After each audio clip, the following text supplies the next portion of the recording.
I'd like to invite you to travel all the way to Scotland, to Glasgow, to my family house. Because I grew up in that house with my mum, my dad, my brother John and my sister Helen, and Muffin, our lovely rabbit. Oh, we loved Muffin so much. He was big and white and fluffy, and we cuddled him all the time. But rabbits don't live forever. And as the years got past, Muffin got older and older and slower. And one day he was really ill. So we called the vet. And he came and he gave Muffin some medicine. But he said, I'm sorry, Muffin really is very old.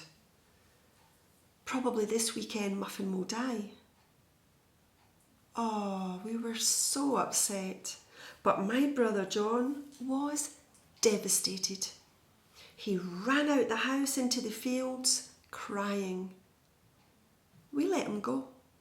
It's okay to cry.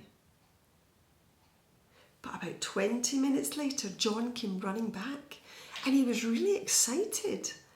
And he told me what had happened.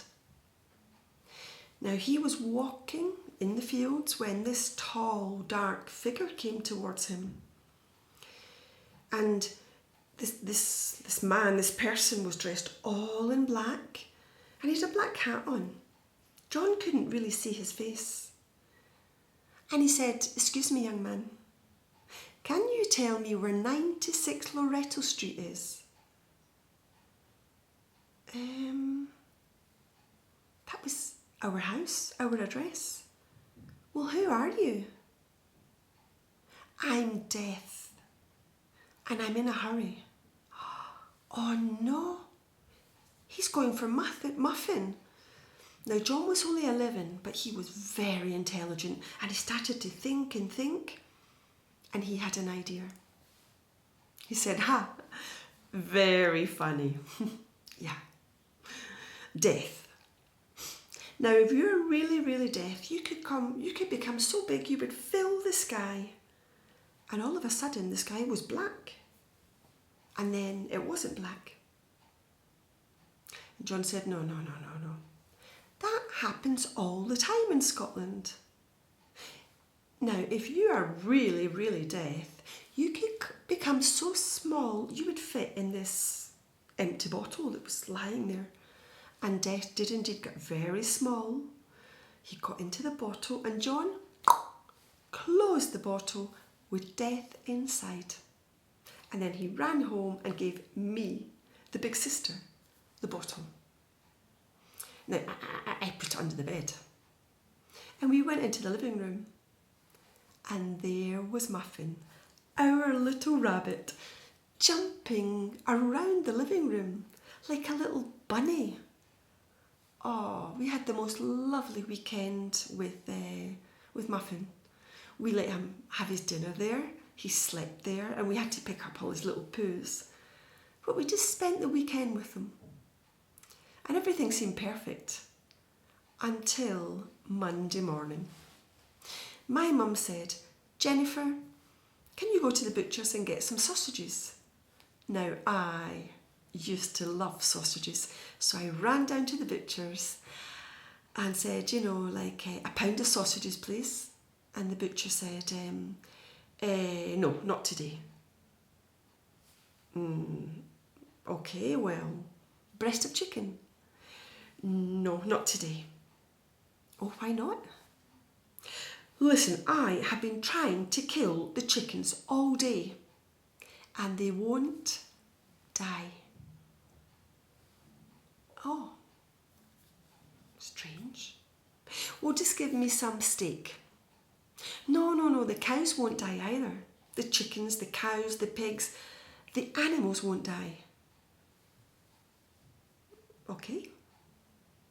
I went home, I told my mum and she said, now that is a very strange thing.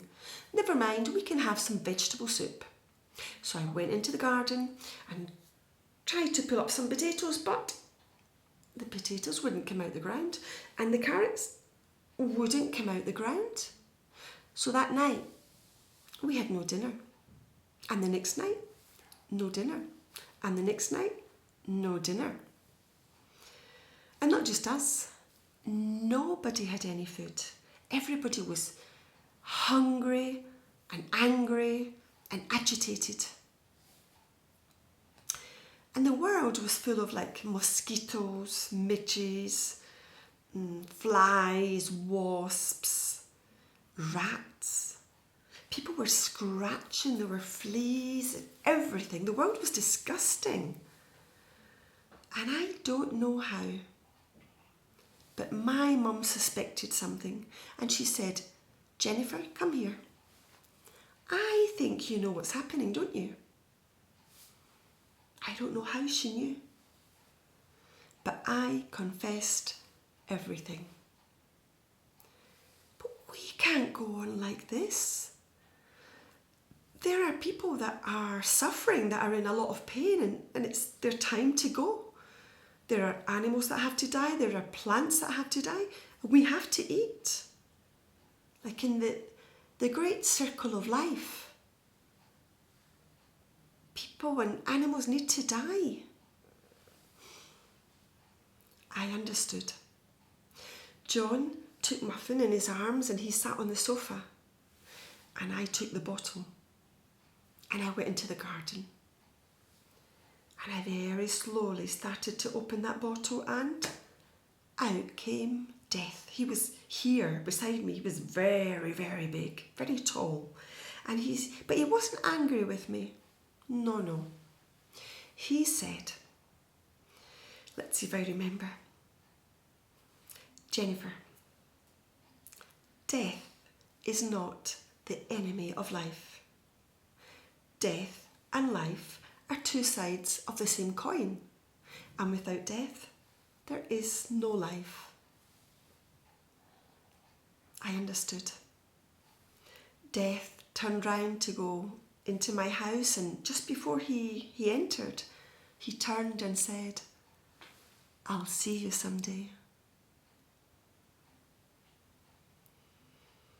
I waited outside, it seemed like hours, but it was just a few seconds. And when I went in, there was John on the sofa with Muffin in his arms. And Muffin had a big smile of peace on his face. And Muffin was dead.